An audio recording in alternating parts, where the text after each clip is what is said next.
Hi guys, oftentimes in chemistry, you need to refer to the periodic table in order to obtain the relative atomic mass of a chemical. So for example, for lithium, the relative atomic mass is 7. And then let's say for group 17, fluorine, the relative atomic mass is 19.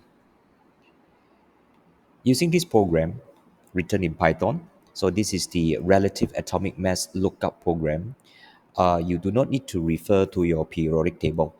And in fact, you can just type in the chemical symbol. So for example, for lithium, the chemical symbol is Li. And then the program would give you the relative atomic mass, which is 7.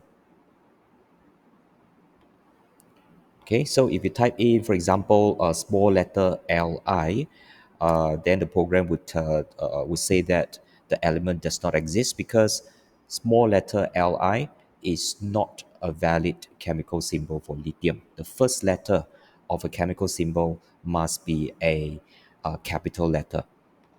So alternatively, you can also use the chemical name.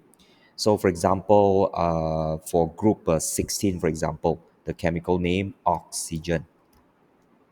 Okay, so it would give you the uh, relative atomic mass.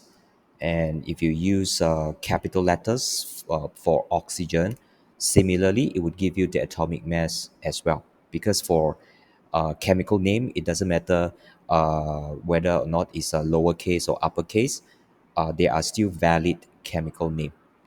And this program, relative atomic mass lookup program, only works for group 1, group 2, group 16, and group 17 elements. So 1, 2, 16, and 17 for the sake of simplicity.